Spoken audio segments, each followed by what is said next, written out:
Sejam todas bem-vindas, sejam todos bem-vindos ao meu canal. Eu me chamo Paulo Davi e estamos toda quarta-feira gravando uma série Repensando a História. Estamos falando sobre o mundo romano e hoje queremos falar um pouquinho sobre o Império Romano e os pontos que me chamam mais atenção no estudo desse período da história. Bom, nós sabemos que o Império Romano ele começa no ano de 27 a.C. e termina no ano de 476. Eu queria falar um pouquinho o que levou à implantação do Império e aqueles acontecimentos durante esse período que teriam uma repercussão para o restante da história, especialmente da Europa e do mundo atual. Bom, nós vimos em aulas anteriores que o expansionismo romano, primeiramente na defesa de Roma e depois posteriormente na conquista do Mediterrâneo, vai levar a uma série de mudanças dentro da realidade daquele povo. Roma vai deixar de ser uma cidade para primeiramente se tornar todo um domínio sobre a Península Itálica e depois finalmente a todo o Mediterrâneo. Isso vai levar, primeiramente, a uma mudança econômica na estrutura de produção de Roma. Vamos lembrar que Roma, ela, no seu início, se dedicava a atividades agrícolas de pastoreio, as terras eram propriedade privada dos patrícios e eram os plebeus que trabalhavam nessas terras para os patrícios. Mas depois do expansionismo romano e a conquista de grande quantidade de terras e principalmente de escravos, que eram os prisioneiros daqueles exércitos vencidos, a economia de Roma vai mudar. A Itália passa a ser abastecida agora pelos produtos que vinham das províncias conquistadas, realizadas por trabalho escravo, ou seja, é com o Império Romano que nós vamos ter o aparecimento do latifúndio escravista. E é esse latifúndio escravista que vai abastecer a Itália. Isso vai fazer com que os patrícios, os proprietários de terra, aqueles que originalmente dominavam, a vida política, social romana, esses patrícios vão perder o controle da economia. E eles, então, vão se agarrar aos cargos públicos e vão fazer da política o seu meio de enriquecimento e domínio. A plebe romana, por sua vez, que vai perder o trabalho, ela vai ficar ociosa, mas ela é uma massa de população muito grande, então o Estado vai se organizar para sustentar essa plebe. E esse é o primeiro ponto que eu quero chamar a atenção. Essa política de sustentação da plebe, aquela plebe que nós já estudamos, que no período republicano adquiriu consciência de classe, se organizou, lutou e conseguiu se equiparar em termos de direitos de cidadania aos patrícios. Essa plebe agora, por ter perdido o trabalho e passa a ser sustentada pelo Estado, ela vai se tornar cliente desses patrícios que estão no poder. Então veja bem o quadro que nós temos agora. Os patrícios controlam o poder político e a plebe passa a ser transformada em clientes desses patrícios, o que nós chamamos de clientelismo político. É o grande resultado dessa política do pão e circo, que é abastecer a plebe, distribuindo pão e criando ocupação dessa plebe, construindo termas, torneios, jogos, espetáculos de gladiador, para poder deixar essa plebe ali sem condição de se organizar e totalmente dependente do controle dos patrícios. Bom, mas se isso não bastasse, o expansionismo romano vai produzir uma nova elite. Ou seja, além de ter os patrícios, que outrora tinham o poder político e econômico, Agora nós vamos ter um novo segmento de gente que enriqueceu com as conquistas. Por exemplo, os banqueiros, os grandes comerciantes, os grandes latifundiários e generais do exército. Vamos lembrar que as conquistas vai colocar os generais numa posição de destaque. E eles também querem participar do poder. Então nós temos aí um novo grupo abastado que quer participar do poder. Poder esse que é centralizado ainda na mão dos patrícios. E essa disputa pelo poder vai levar a uma crise na República Romana. Nós vamos ter desde guerras civis, onde generais, ora apoiados pelos patrícios, ora apoiados pela plebe, vão se confrontar. Nós vamos ter uma tentativa de reforma agrária para devolver a dignidade dos plebeus, que também não vai lograr êxito. E tudo isso, né, toda essa crise que vai levar Roma a uma guerra civil, vai ser solucionada com a criação do primeiro triunvirato, formado por Pompeu, César e Crasso. Esse primeiro triunvirato, obviamente, vai acabar virando o poder na mão de um, que é César. Então César ele vai triunfar, ele vai trazer uma certa estabilidade, mas César quer ser rei, ele quer restaurar a monarquia. E você sabe que os patrícios derrubaram a monarquia lá no começo, porque viram que os reis estavam se apoiando na plebe para deixar de estar na mão dos patrícios. Então, vai haver então uma conspiração do próprio Senado e César vai ser assassinado. Novamente uma crise. Para solucionar isso, vai se criar um segundo triunvirato, formado por Caio Otávio, Marco Antônio Lépido. Da mesma forma, esses três desse segundo triunvirato, eles vão acabar lutando entre si e quem vai levar a melhor é Caio Otávio. Só que Caio Otávio, sabendo que se ele quiser ser rei, ele vai também enfrentar os patrícios, ele abre mão da ideia de ser um monarca, de ser um rei, e é colocado pelo Senado como o primeiro imperador de Roma, recebendo vários títulos, inclusive o título de Augusto, que é uma condição de divindade ao imperador. Assim vai começar, no ano de 27 a.C., o Império Romano. E o Império Romano agora tem um grande desafio, né? Transformar todas essas áreas conquistadas em uma estrutura econômica que consiga responder a essa nova realidade territorial dos romanos.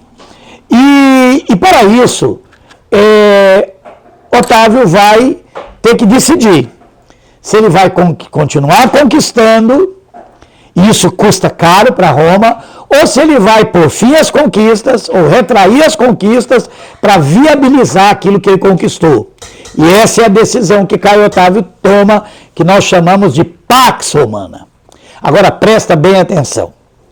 Caio Otávio não tinha outra saída.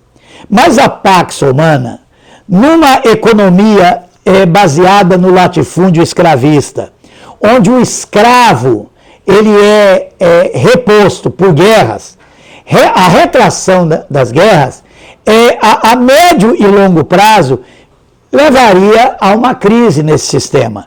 E é o que vai acontecer, né? Já que os escravos que trabalham nesses latifúndios, nas diversas províncias conquistadas, eles eram soldados de guerra, com uma vida útil curta, e que com o fim das guerras, gradativamente, nós vamos ter uma crise de mão de obra dentro dessa estrutura do latifúndio escravista. Essa crise da mão de obra vai levar a dois problemas. O primeiro é a inflação, né? Ou seja, com a diminuição da produção, os produtos vão ficando mais caros. O Estado romano não tem como diminuir a importação, porque ele tem uma plebe para alimentar. Vamos lembrar que essa plebe precisa ser mantida sob controle, porque anteriormente, numa situação de crise, essa plebe, ela se uniu, e ela se organizou, e ela lutou. Então ela tinha outrora uma participação política importante, agora não. Depois da política de pão e circo, essa plebe foi amansada, ela foi domesticada pelo Estado, né? Sob o controle dos patrícios, e agora o poder está distribuído, né? O imperador ele vai distribuir o poder tanto entre os patrícios, como entre esses cavaleiros, que são essa nova elite que surgiu com as conquistas.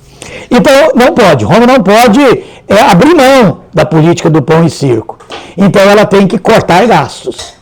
E ela vai cortar gastos justamente, entre outras coisas, no exército. E isso vai acabar gerando um descontentamento do exército, mas também vai gerar um enfraquecimento das defesas das fronteiras do Império Romano. Isso futuramente iria contribuir para o fim do Império. Mas eu quero falar sobre uma outra crise que vai vir a reboque dessa nova realidade. E essa outra crise o que nós chamamos de crise moral. Roma vai enfrentar uma crise moral muito grande, porque Roma, a partir do momento que você tem na Itália a plebe romana ociosa, e nós temos os patrícios vivendo unicamente de política, e toda uma vida social voltada para divertimentos, espetáculos. Então nós vamos ter uma crise muito grande, uma crise moral em Roma, que vai abalar, inclusive, a família romana, que é uma instituição consagrada por lei, pelos romanos, né? Aquela família patriarcal monogâmica estável. Ela vai se tornar, devido a toda essa realidade, uma família instável, né? Então nós vamos ter uma série de problemas. Paralelamente a isso, vamos lembrar que havia surgido dentro do Império Romano uma nova religião, né?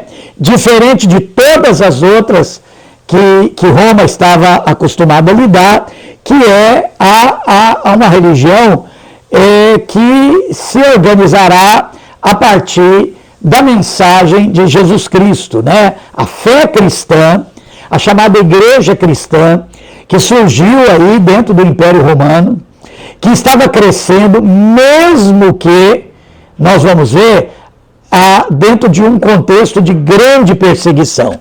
Aí alguém pode perguntar, mas Roma não era tolerante?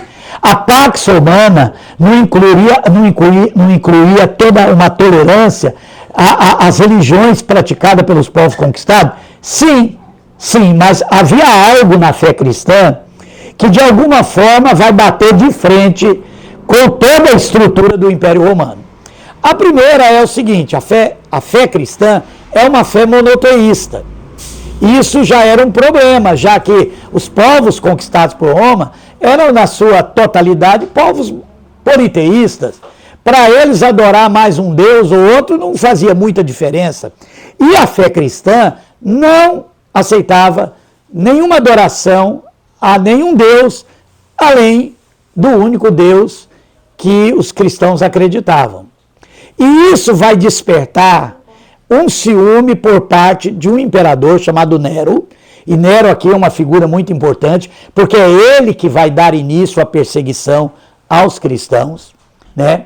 É ele que vai sair fora dessa Pax Romana nesse sentido de tolerância, porque Nero, na sua vaidade pessoal, não aceitava não ser adorado. E ele sabia que os cristãos não prestavam culto a ele como um Deus.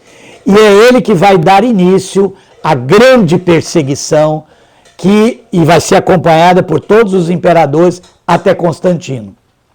Não é à toa que no livro de Apocalipse é feita uma alusão a Nero como sendo o primeiro anticristo, justamente usando o nome dele, né? Nero César, cuja soma dá 666, é como sendo o arquétipo do anticristo. Não que ele era o anticristo, porque isso nunca existiu, mas ele era o arquétipo do que seria o anticristo para os cristãos. Mas acontece um fenômeno interessante. A fé cristã, a igreja cristã, quanto mais ela era perseguida, mais ela crescia. E ela vai crescendo muito à medida que essa perseguição se intensifica. Algo que deixou os romanos, assim, até certo ponto, impressionados, né? E com uma grande interrogação, né? Porque quanto mais se perseguia a igreja cristã, mais ela crescia. Isso, mais tarde, vai ser um ponto muito importante. Quando o império, lá no tempo de Constantino, já está enfraquecido, ameaçado pelas invasões germânicas, com o exército bem desestruturado, Constantino vai perceber que a única coisa forte que ele ainda tem dentro do império é a fé cristã. É justamente a igreja cristã. Porque o escravismo estava em crise pela retração das guerras desde a implantação da Pax Romana. A economia ia mal, a inflação corroendo tudo, o exército enfraquecido, a ameaça dos germânicos, uma crise moral sem precedente. Mas havia algo forte dentro do Império Romano, que era justamente a igreja cristã, que apesar de ser violentamente perseguida por todos os imperadores desde Nero, essa igreja crescia e se espalhava dentro do império. Então Constantino toma uma decisão, que é uma decisão que iria mudar tanto os rumos do Império Romano, como os rumos da própria fé cristã. Ele resolve publicar um edito, né, chamado Edito de Milão, e esse edito vai pôr fim à perseguição aos cristãos. É um edito que põe fim à perseguição aos cristãos, e o próprio Constantino, ele começa a dizer que ele mesmo havia se convertido à fé cristã. E com isso ele vai se aproximando da igreja. Ele vai dividir o Império Romano, ele vai mudar a capital. Você lembra que Constantino, ele muda a capital de Roma para Bizâncio, né? Muda o nome para Constantinopla, porque Bizâncio está num promontório, no alto de um rochedo, é muito mais protegida que a cidade de Roma. Seu sucessor Teodósio vai voltar a capital para Roma, mas ele vai dividir o império em dois, ou seja, Roma vai ser agora o Império Romano.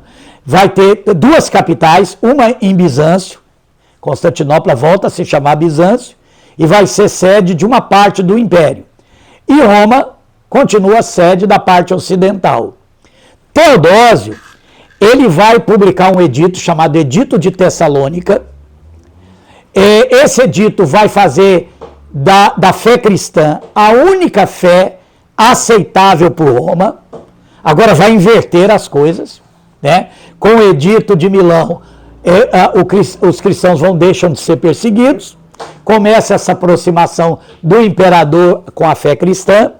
Já com Teodósio, com esse Edito de Tessalônica, a fé cristã vai ser a única aceita pelo império, e o império vai começar a perseguir quem não for cristão. Aí é que está nascendo o que nós chamamos hoje de cristianismo, que é essa mescla, né, de paganismo romano com a fé cristã. Teodósio vai tornar a igreja, né, uma instituição. Isso já vinha acontecendo desde a época de Constantino, né, quando a igreja começou a se institucionalizar, quando a igreja começou a organizar o seu credo, transformando aquilo que os cristãos criam numa confissão indiscutível, inquestionável, ou seja, aquilo que era fé vai se tornar dogmas, e quem não aceitar essa interpretação, essa teologia imposta agora pelo império, era considerado herege e era colocado fora da igreja. Tudo isso já está acontecendo. E quando vem esse edito de Tessalônica, a igreja vai avalizar a perseguição do império a todos que não se negassem a se tornar cristãos. Então agora a fé cristã é uma fé imposta pelo Estado romano. E eu quero chamar a atenção para isso, porque esse é um ponto que não pode ser negligenciado. Quando a gente fala de cristianismo, isso que nós temos no mundo hoje, isso está muito distante daquilo que fazia parte da fé cristã, ensinada por Cristo e pelos apóstolos. Essa igreja institucionalizada não tem nada a ver com aquela igreja deixada por Jesus Cristo, que eram pessoas, ou seja, na fé cristã, igreja eram pessoas, eram aqueles que criam em Jesus, eram aqueles que faziam parte da comunidade de fé, originalmente. Agora, nós já temos uma outra ideia de igreja. Igreja é uma instituição criada pelo Império Romano, imposta através da força do Estado, e isso vai caracterizar, da agora para frente, o que se entende por cristianismo, o que se entende por igreja. É muito importante esse conhecimento, porque é essa igreja romanizada, institucionalizada, dogmatizada, que vai moldar o feudalismo. E nós temos uma aula gravada sobre isso, né? A moldagem do feudalismo na Europa Ocidental, quando os germânicos vão entrar no Império, vão conquistar o Império Romano, mas vão ser conquistados pela única coisa que sobrou do Império e que era a coisa mais forte que tinha dentro do Império, que era o cristianismo. Então, o que era o Império Romano vai virar o cristianismo. O que era o imperador romano vai gradativamente se tornar o Papa, o chefe supremo dessa instituição, que começa lá com Constantino, se consolida ali com Teodósio, e a história da Europa vai ser profundamente marcada, não só da Europa, né, mas de todo mundo conhecido, porque todo mundo é europeizado, né? A América foi conquistada pelos europeus, a África foi colonizada pelos europeus, a Ásia foi dominada pelos europeus. Ou seja, os europeus eles vão europeizar o mundo e, obviamente, cristianizar o mundo. E esse é um ponto importante. Então vamos deixar isso muito claro. Quando os germânicos chegam, encontram o Império enfraquecido, e vão conquistar o território do Império Romano do Ocidente, né? Porque o Império Bizantino, você lembra, né? Ele ainda vai se tornar uma força até o final da Idade Média. Até 1453 vai ainda existir o Império Romano do Oriente, chamado de Império Bizantino. Também solidificado pelo cristianismo. Então o cristianismo lá vai conseguir ainda manter o império até o ano de 1453. Do lado ocidental, os germânicos vão conquistar, mas vão ser conquistados pelo cristianismo, vão ser moldados pela igreja, tanto é que a igreja vai se tornar o grande poder na Europa Ocidental durante toda a Idade Média, né? Mas esses pontos, para mim, são muito importantes. Primeiro, toda a mudança que aconteceu com as conquistas romanas, a implantação do latifúndio escravista, a crise gerada pela luta pelo poder, dentro ainda da República, o império como solução para salvar, né, esse mundo romano. Esse império, vamos lembrar que ele tem um papel de um grande primeiro-ministro, né, o imperador, porque ainda existe a República, ainda existe a estrutura da República, ainda existe o Senado. O Senado agora só não é monopólio mais dos patrícios, mas também outros, né, que se tornaram poderosos com as conquistas, vão disputar o poder no Senado. E o advento do cristianismo, né? Em meio a toda essa crise, surge, né, a fé cristã dentro do Império Romano, e que depois praticamente cooptada pelo Império. Mas eu quero, para terminar, dizer uma coisa. Não pense você que toda a igreja foi cooptada pelo Império. Lembra que eu falei que aqueles que não concordaram com a institucionalização ou com aqueles dogmas impostos pela Igreja Romana vão ser tratados como hereges. Então, depois que a Igreja se organiza, se impõe através do Império, muitos bispos, muitas comunidades de fé não aceitaram a romanização da Igreja. Vão ser tratados como hereges. Nós vamos encontrar esse povo, esses cristãos, que não se dobraram para o domínio da Igreja, tratados como as heresias medievais. Então, na Idade Média, nós temos um capítulo para essas comunidades cristãs que estavam fora da Igreja oficial e que vão ser tratados como hereges.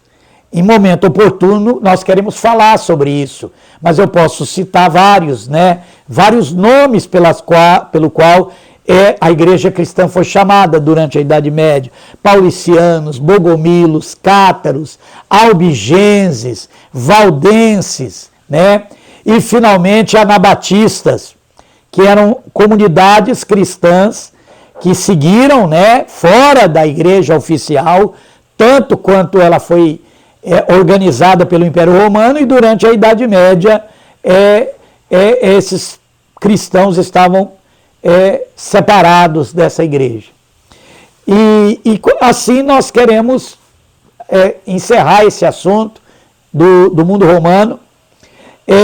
Esses elementos, é óbvio, vão ser tratados, são tratados nas minhas aulas sobre feudalismo, e em outros momentos vamos tocar novamente nesses assuntos. Obrigado pela sua atenção. Continue acompanhando nossas aulas toda quarta-feira, às 9 horas da noite. Fique em paz.